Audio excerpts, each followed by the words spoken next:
Assalamualaikum warahmatullahi wabarakatuh. Pada kesempatan kali ini saya akan menjelaskan terkait dengan tugas asinkronus Agenda 1H3, yaitu kegiatan kesiapsiagaan bela negara. Saya Ai Astuti, kelompok 2 angkatan 5, Latsar CPNS tahun 2025. Kita lihat di sini terkait dengan apa itu kesiapsiagaan bela negara.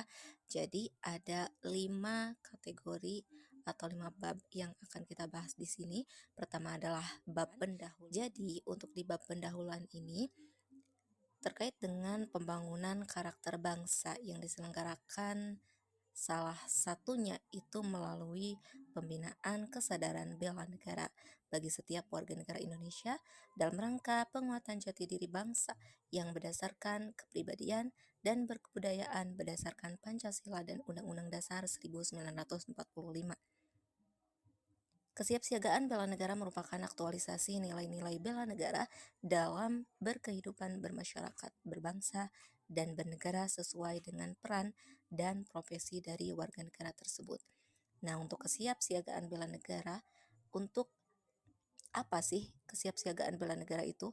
Nah, salah satunya adalah untuk menangkal paham, ideologi, dan budaya yang bertentangan dengan nilai kepribadian bangsa Indonesia. Sebagai calon pegawai negeri sipil, maka mereka dituntut untuk menjadi garda terdepan atau lini terdepan di dalam setiap upaya bela negara sesuai dengan bidang tugas dan tanggung jawab masing-masing.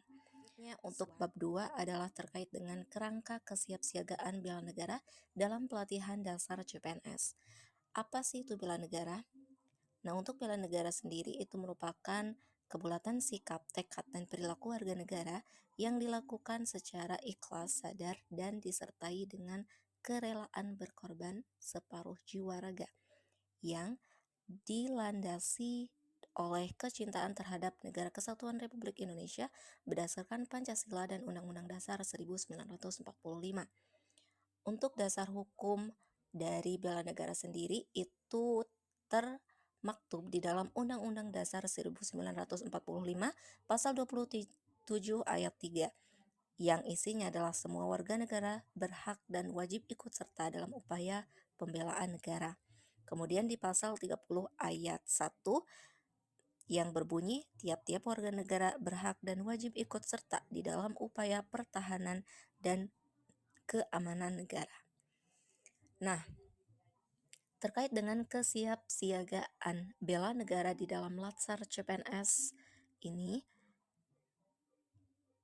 itu dijabarkan dalam berbagai bentuk pemahaman konsep yang disertai latihan dan aktivitas baik itu fisik maupun mental untuk mendukung pencapaian tujuan dari bela negara sendiri dalam mengisi dan mewujudkan cita-cita kemerdekaan.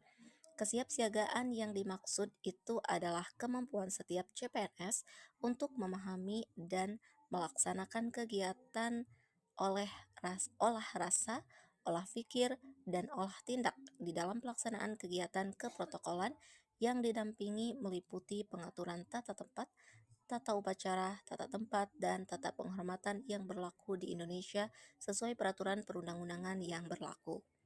Oke, next kita lanjut ke bab terkait dengan kemampuan awal bela negara. Nah, salah satu nilai dasar bela negara adalah memiliki kemampuan awal bela negara, baik secara fisik maupun non-fisik. Ada 3 di sini poin penting di dalam kemampuan awal bela negara. Yang pertama adalah kesehatan jasmani dan mental. Jadi bagaimana kita menjaga kebugaran jasmani, kemudian pola hidup sehat, kemudian mengelola kemampuan berpikir, menjaga kesehatan berpikir, memiliki kendali diri atau emosi kita yang stabil, manajemen stres, emosi positif, dan memaknai hidup itu sangatlah penting dalam rangka bela negara.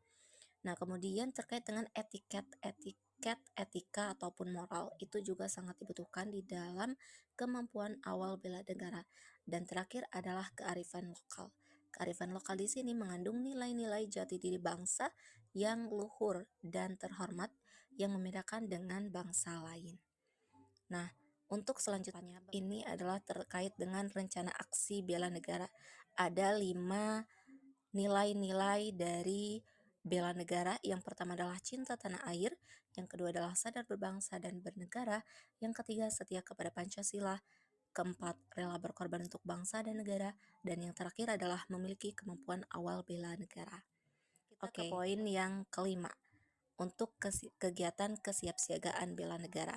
Di sini ada 2 hal yang perlu diketahui, yaitu terkait dengan peraturan baris berbaris dan keprotokolan. Untuk peraturan baris berbaris ini ditujukan untuk apa? Untuk mewujudkan disiplin yang prima, agar dapat menunjang pelayanan yang prima pula. Juga dapat membentuk sikap pembentukan disiplin, membina kebersamaan dan kesetiakawanan. Nah, selanjutnya untuk keprotokolan ini merupakan serangkaian kegiatan yang berkaitan dengan aturan dalam acara kenegaraan ataupun acara resmi yang meliputi tata tempat, tata upacara, tata penghormatan sebagai bentuk penghormatan kepada seseorang sesuai dengan jabatan dan atau kedudukannya di dalam negara, pemerintahan ataupun masyarakat. Selanjutnya saya akan coba paparkan terkait dengan tata tempat di dalam kegiatan kesiapsiagaan bela negara. Nah, tata tempat di sini mengandung unsur siapa yang berhak lebih didahulukan dan siapa yang mendapat hak menerima prioritas di dalam urutan tata tempat. Orang yang mendapat tempat untuk didahulukan biasanya itu adalah seseorang yang karena jabatan, pangkat, ataupun derajat di dalam pemerintahan atau masyarakat. Nah, ini adalah contoh dari tata tempat. Misalkan ada panggung utama, maka untuk tamu VIP itu berada di posisi paling depan.